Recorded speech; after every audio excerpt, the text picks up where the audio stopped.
Bueno, este artículo hace referencia a la evolución y a la cultura de estructuración de los sistemas de gestión de seguridad alimentaria, desde dónde surgen, cuál es el camino que han tomado en los últimos años y cuáles son los principales desafíos para un futuro cercano. Bueno, si deseamos hacer un resumen de los diferentes contenidos del artículo, podemos empezar por el objetivo del mismo, donde se denota que el objetivo es revisar el desarrollo de los sistemas de gestión de seguridad alimentaria desde sus inicios, por allá de la década de 1950 y su evolución hasta la actualidad. Bueno, también se plantean y se argumentan los principales desafíos que posee la inocuidad alimentaria en cuanto a los sistemas modernos de suministro de alimentos. Bueno, igualmente el artículo refiere que los sistemas de gestión de seguridad alimentaria no han sufrido grandes cambios en sus diferentes apartados, especialmente aquellos donde se denota cómo se desarrollan, cómo se validan y cómo se implementan. Otro apartado donde el artículo abarca que los sistemas de gestión de seguridad alimentaria son fundamentales para el bienestar del consumidor. Finalmente, el artículo hace referencia a algunos vacíos de información en cuanto a esta temática y hace referencia a la investigación que se puede realizar y la forma en que los resultados de la misma pueden ser aplicados. Bueno, en la introducción se presentan varios apartados que son importantes mencionar para dar un mejor entendimiento del artículo. Bueno, primeramente se hace una relación con la inocuidad de alimentos, donde se define que cualquier alimento que mientras sea preparado, mientras sea servido o sea consumido, no cause ningún efecto perjudicial para la salud de las personas. Esto quiere decir que se acerca a lo que sería la inocuidad de un alimento. Bueno, también dice que los sistemas de gestión de seguridad alimentaria se desarrollaron en búsqueda de la seguridad de los alimentos y también ayuda y colabora en lo que es la mitigación de enfermedades de transmisión mediante los alimentos. Igualmente en la introducción se pone como ejemplo a la Unión Europea, donde es obligatorio el uso de los sistemas de gestión de seguridad alimentaria y estos basados en el análisis de peligros y puntos de control críticos para lo que son los periodos de cosecha y el desarrollo de los diferentes alimentos. Bueno, para finalizar con la introducción, tenemos dos apartados más. El primero hace referencia a lo que es el FS Culture, que es el encargado de lo que sería la cultura de la seguridad alimentaria. Este ente se basa en tres perspectivas principales, que es la cultura organizacional, la ciencia de los alimentos y también la ciencia social cognitiva. Y finalmente, como se mencionó en el resumen, el artículo hace referencia a algunos vacíos informativos que se pueden encontrar en las investigaciones y que son de suma importancia para la implementación en cuanto a lo que es la seguridad alimentaria. Ahora vamos a hablar sobre las definiciones cambiantes y el significado de la seguridad alimentaria. Los peligros alimentarios tienen varias definiciones, sin embargo, algunas de las definiciones clásicas no incluyen a los alérgenos. Por lo tanto, la BRC en el 2015 nos propuso una definición evolucionada de peligro como un agente de cualquier tipo con el potencial de causar daño, generalmente biológico, químico, físico o radiológico. La FAO nos proporciona además una definición para la inocuidad de alimentos que diferencia entre peligros crónicos y agudos para la inocuidad de los alimentos. Entonces, ellos plantean lo siguiente, que la inocuidad de los alimentos se refiere a todos aquellos peligros, ya sean crónicos o agudos, que puedan hacer que los alimentos nocivos para la salud del consumidor. Entonces, también la OMS describe la seguridad alimentaria como limitar la presencia de esos peligros, ya sean crónicos o agudos, que puedan hacer que los alimentos sean perjudiciales para la salud del consumidor. Aunque el pensamiento contemporáneo gira en torno del control de peligros en los alimentos, el concepto de enfermedad aguda y crónica que está relacionada con esos peligros es importante. Entonces tenemos que los peligros agudos son a corto plazo, mientras que los crónicos son de mediano a largo plazo, y podemos mencionar como por ejemplo carcinógenos, mutágenos, agentes teratogénicos e inmunosupresores.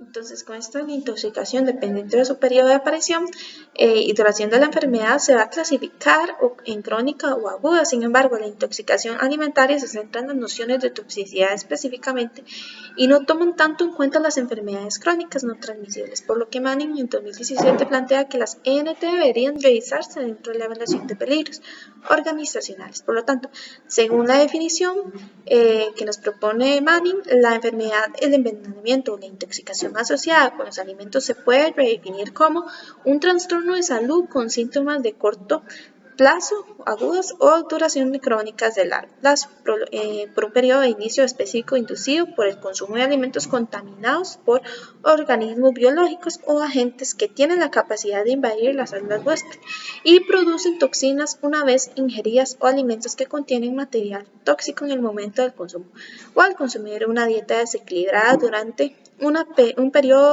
prolongado, lo que lleva a una sobre y desnutrición. La adopción del plan de análisis de peligros como un medio para desarrollar el sistema de gestión de la seguridad de alimentos evolucionó desde la época de 1950 y también durante los primeros días del programa espacial tripulado de los Estados Unidos. El enfoque del HACCP resultó de la necesidad de identificar un enfoque de garantía preventiva que pudiera brindar un alto grado de confianza en el programa de inocuidad alimentaria, empleado en lugar de un enfoque reactivo de prueba del producto final basado en el control. El plan de análisis de peligros temprano tenía 3 principios que se equiparaban a los principios 1, 2 y 4 de los 7 principios actuales del enfoque de la Comisión del Códex. La compañía Pillsbury expandió el uso del plan de análisis de peligros de manera más general a lo largo de la década de 1970 en sus procesos de fabricación de alimentos para el consumidor. En 1973, la difusión internacional del enfoque del plan de análisis de peligros y puntos críticos de control por parte de los organismos estadounidenses fue promovida primero por un enfoque en el área microbiológica, a través del Informe Nacional de Investigación de los Estados Unidos. En 1988 se formó el Comité Asesor Nacional de Criterios Microbiológicos para Alimentos de Estados Unidos. Este es un organismo que sigue siendo muy importante en el plan de análisis de peligros hasta el día de hoy. En 1988 se publica el primer libro completo dedicado exclusivamente al HACCP. Los grupos CCFH y NAC-MCF comenzaron a trabajar en documentos para definir el sistema HACCP y proporcionaron pautas sobre su aplicación, lo que resultó en los primeros informes HACCP definitivos, generalmente conocidos como Códex. Las opiniones positivas sobre HACCP y sus ventajas preventivas llevaron a su adopción por muchas grandes empresas alimentarias de todo el mundo. Esto condujo a una mayor difusión de la innovación y otras empresas más pequeñas, impulsada por la comunicación continua y el desarrollo de marcos legislativos. El HACCP fue aceptado gradualmente en todo el mundo, primero en la fabricación, pero luego en el enfoque se extendió a la restauración, la venta minorista, el envasado de alimentos y otras aplicaciones. Por tanto, estos 7 principios del Códex HACCP se han convertido en la piedra angular del diseño sistemático de SGSA en todos los sectores. Los enfoques sistemáticos para la gestión y la seguridad alimentaria usando los HACCP nos dice que los PCC deben controlarse dentro de un plan de HACCP por los RPS operativos históricamente que se han abordado mediante la aplicación del propio HACCP. Entonces, los equipos de HACCP pueden identificar los posibles peligros para la seguridad alimentaria de interés. El análisis de peligro es cualitativo, mientras que la evaluación de riesgos es cuantitativo en base a su valor. Esto lo que nos quiere decir es que el análisis de peligro también va a abarcar tanto una importancia en el nivel de peligrosidad que pueda presentar un posible alimento, junto con también, digamos, la cantidad de peligros que se pueden ir abordando. También vemos que la evaluación de riesgo es un término que puede generar confusión, ya que se aplicaron tanto en un proceso científico que consta de componentes formales y la cuantificación de los niveles de riesgo descritos por la Comisión del Códex Alimentario. Ok, bueno, y por último comentar que ya que la aplicación tanto en un proceso científico que consiste en componentes formales y en la cuantificación de los niveles de riesgo, eso viene siendo como lo que ya hemos mencionado. La cuantificación de los niveles de riesgo va a ser un valor basado en el nivel de peligrosidad que pueda presentar según qué alimento, bajo qué características pueda estar expuesto. Y también va a analizar la cantidad de peligros a los que se puede exponer. Y algunos de los análisis de peligros a identificar para la correcta gestión y el uso de los HACCP sería que el compromiso y los roles de responsabilidades y la formación de la educación administrativa de los recursos sea la más óptima y adecuada, ya que de no ser así, pues podríamos tener un sesgo de información para la realización de estos mismos. La aplicación de los HACCP es solo un elemento para una serie de componentes básicos que sustituyen un sistema generacional de asesoría espacial para la correcta aplicación de los HACCP. Las prácticas de manejo espacial son elementos de las BPM y las buenas prácticas agrícolas. Algunos otros desafíos que también podemos encontrar para darle un mejor enfoque a los HACCP son las debilidades y factores de influencia, los tipos emergentes de peligros para una inequidad de los alimentos y la seguridad alimentaria de los alimentos. Tomar en cuenta esos factores es de vital importancia para evitar cualquier tipo de error o sesgo, ya que, como bien lo mencionamos, los factores de influencia puede ser completamente cualquier contaminante o agente emergente que llegue a estar en contacto con dicho producto y ese pueda, pues, realizar una aplicación de contacto o pueda contaminar directamente el producto. Entonces, todos estos desafíos son de vital importancia para poder saber cuál es el camino correcto para poder realizar las prácticas de conteo y de medición de los HACCP. Bueno, en este apartado del artículo vamos a hablar un poco sobre los enfoques de cumplimiento que posee la seguridad alimentaria, tanto para los estándares públicos como privados. Tenemos 8 enfoques diferentes. Primero tenemos la certificación, que es una evaluación de tipo voluntario y una aprobación por parte de una entidad acreditada. En el segundo lugar tenemos los estándares privados, que son obligados por ley. Estos son desarrollados por entes privados y bueno, son implementados igualmente también por instituciones públicas. También tenemos lo que son las normas privadas o leyes opcionales, que son desarrolladas y son aplicadas principalmente por instituciones de orden privado. También tenemos los estándares orientados tanto al proceso como al producto final, que básicamente se encargan de velar la correcta realización de todas las etapas para el desarrollo de algún producto en específico.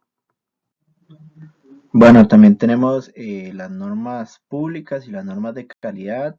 Son estándares establecidos mediante reglamentos o leyes. Y bueno, básicamente las normas de calidad de lo que se ocupan es que los productos manejen una alta calidad. Bueno, básicamente los estándares, como otra de las partes, son aquellas medidas mediante las cuales se juzga tanto el producto como el proceso y al productor. También tenemos lo que sería el propietario estándar, que puede ir desde lo que son los gobiernos locales hasta esquemas minoritarios de producción. Finalmente tenemos los estándares orientados al sistema, que básicamente lo que hacen es establecer los requisitos para el funcionamiento de algún sistema. Bueno, Ahora vamos a hablar sobre los desafíos asociados con la certificación en terceros. Y bueno, como que respecto a la auditoría, al ser tan rígida o estricta y estar dirigida por los estándares privados y por lo cual basada en listas de verificación, puede causar la llamada fatiga de auditoría, que no está mal que esté basada en las listas de verificación, sino que es un proceso lineal, lo cual se sugiere que se recurra a un enfoque más holístico en pro de que el proceso de auditoría sea más eficiente y enriquecedor para la empresa auditada. Además que estos estándares resultan en el aumento de los costos de aseguramientos, mientras que los precios minoristas permanecen estables. Los estándares privados, en lugar de fomentar ser proactivo y estratégico, más bien como que inducen a las organizaciones a ser más reactivas y tácticas. Bueno, y aquí nos menciona el autor Manning que las industrias alimentarias tienden a implementar los estándares de la cadena de suministro de una manera transaccional en lugar de transformacional. Y bueno, ¿cuál es la diferencia entre transaccional y transformacional? Bueno, en la transaccional el objetivo está dirigido solamente a cumplir con el estándar donde se exige que el personal trabaje de acuerdo con los requisitos prescritos, mientras que en la transformacional nos habla de un enfoque que no solo se dirige a cumplir con este requisito, sino que a sentir que importan y es esencial en las operaciones de la organización. Bueno, a raíz de esto, la SGA, que está dirigida por estos estándares rígidos, se propone o se plantea que la SGSA, donde los estándares pedidos sean más flexibles, que sean alcanzables para que las organizaciones puedan cumplir con esto, ¿verdad? Esto quiere decir también que darle un enfoque transformacional que sea dirigido por sistemas y basados en riesgos, donde se pueda presentar un enfoque holístico de la seguridad alimentaria. También es necesario mencionar los enfoques holísticos de la seguridad alimentaria y desarrollo de sistemas de gestión de la seguridad alimentaria. En cuanto al riesgo y contexto, se puede mencionar que los factores de contexto son características del entorno de un sistema que pueden afectar a su rendimiento y que no pueden modificarse fácilmente. Más concretamente, los factores de contexto del sistema de gestión de seguridad alimentaria son elementos situacionales y estructurales que afectan a las actividades de toma de decisiones y, en consecuencia, a los resultados. Estos factores pueden ser activos, es decir, influir en la organización de forma continua, o también pueden ser latentes, que es cuando un factor desencadenante los pone en marcha. Dicho esto, hay 4 factores de contexto principales que pueden afectar a las actividades de control y garantía en un sistema de gestión de seguridad alimentaria. El primero son las características del producto, es decir, las propiedades intrínsecas de los materiales iniciales y los productos finales. También están las características de producción, es decir, las condiciones extrínsecas utilizadas durante la producción primaria, el procesamiento o la manipulación. En tercer lugar se encuentran las características de la cadena, es decir, las condiciones durante el suministro y las relaciones dentro de la cadena de suministro. Y por último, las características de la organización, que son características propias o específicas de la organización que pueden ser individuales en el caso de las personas, de grupo cuando se trata de características de transformación asociadas a la cultura de la seguridad alimentaria y de la calidad, y también pueden ser estructuras organizativas que están más relacionadas a la división transaccional de tareas, procedimientos y responsabilidades, y también los sistemas de información que afectan al comportamiento de las personas en la toma de decisiones. Es importante reconocer que los sistemas de gestión de seguridad alimentaria no operan de forma aislada, sino que son un elemento dentro de sistemas sociotécnicos más amplios de la organización y de la cadena de suministro, entendiendo sistemas sociotécnicos como la interacción de las personas de las organizaciones con el sistema tecnológico. Un sistema de gestión de seguridad alimentaria eficaz requiere la incorporación del pensamiento sistémico y un claro reconocimiento y comprensión de la complejidad de los sistemas sociotécnicos que proporcionan el contexto en el que operan. Teniendo esto en cuenta, se puede establecer que los brotes de enfermedades transmitidas por alimentos tienen su origen en 6 niveles del sistema, que en conjunto conforman el sistema sociotécnico. El primer nivel es el nivel gubernamental, que es donde se desarrolla la regulación para controlar la seguridad alimentaria. El segundo nivel es de los organismos reguladores y de las asociaciones, que es donde la regulación se traduce en reglas y normas industriales diseñadas para abordar la seguridad alimentaria. El tercer nivel es el organizativo, que es donde las normas y la regulación de la industria se integran en las normas y políticas de las empresas.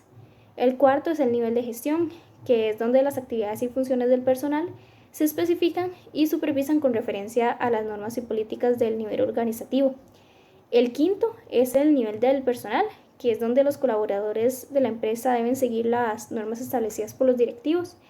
Y por último, el sexto nivel es el de equipo y entorno, que es donde se aplican las reglas y políticas situacionales de la organización para garantizar el cumplimiento de las normativas. Además, el uso de este enfoque significa que es necesario pasar de los enfoques de gestión de la seguridad alimentaria orientados a los peligros a un enfoque sociotécnico más holístico, que aborde las causas de los problemas de seguridad alimentaria que se producen en cada uno de estos niveles. De hecho, las percepciones del riesgo a nivel organizativo no necesariamente están basadas en la opinión de expertos, sino más bien en la evaluación del riesgo para la seguridad alimentaria a nivel organizativo y de la cadena de suministro, que está influido por las percepciones y las normas sociales de este significado riesgo.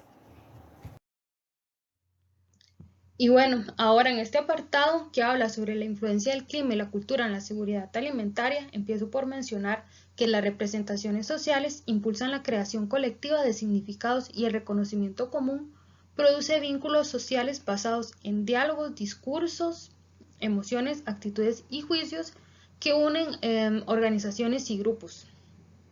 En este sentido, para cualquier organización, habrá un conjunto de distintos valores, creencias y normas compartidas que afectan la mentalidad y el comportamiento hacia la seguridad alimentaria a través y en toda la organización, los cuales se definen como cultura de seguridad alimentaria o FS Culture.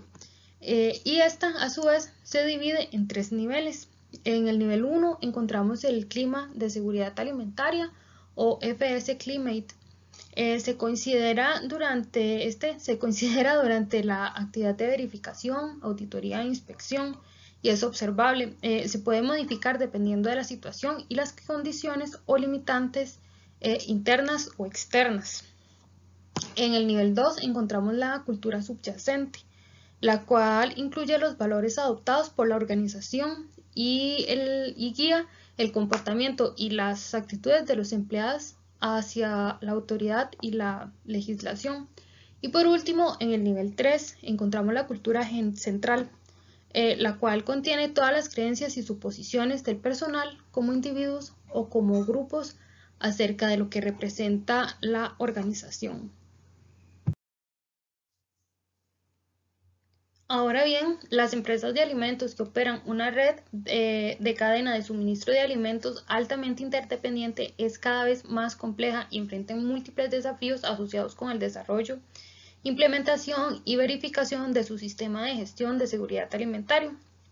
Esto para gestionarlo efectivamente. En este sentido, las organizaciones están experimentando una mayor proliferación de estándares privados y la implementación de cada vez más requisitos. Además de estándares y protocolos adicionales, pero se desconoce si este enfoque de cadena de suministro transaccional impulsado por el cumplimiento puede realmente conducir a una seguridad del producto que sea predecible y consistente. La evaluación de riesgos de seguridad alimentaria se extiende más allá del uso del HACCP como una herramienta para desarrollar, implementar y verificar un sistema de gestión de seguridad alimentaria. El HACCP utiliza el análisis de peligros como una herramienta transaccional para determinar la probabilidad y la gravedad de los peligros para la inocuidad de los alimentos a nivel de la empresa. Mientras que la gestión del riesgo es un proceso integrador en el que diferentes actores pueden aportar sus diferentes interpretaciones del riesgo, pero el enfoque de las interacciones y dinámicas de la organización y su entorno es producir alimentos seguros y legales de manera consistente. Por lo tanto, comprender los aspectos culturales que enmarcan la evaluación de riesgos de la inocuidad de alimentos es crucial para garantizar que los sistemas utilizados sean apropiados, válidos y efectivos. La industria alimentaria ahora está reconociendo la importancia del FS Culture. Bueno, para finalizar, el artículo destaca 4 conclusiones de suma importancia. La primera sería que tanto el concepto como los factores que influyen en los sistemas de gestión de seguridad alimentaria han variado durante los últimos 75 años. También dice que los principios del análisis de peligros y puntos de control crítico han sido fundamentales para el desarrollo de los estándares privados para la seguridad alimentaria. Bueno, igualmente indica que el FS Culture ha sido una herramienta fundamental en cuanto a la comprensión del encuadre de los sistemas de gestión de seguridad alimentaria. Finalmente, acota que el sistema sociotécnico está siendo utilizado para formar investigaciones en cuanto a la gestión de la seguridad alimentaria.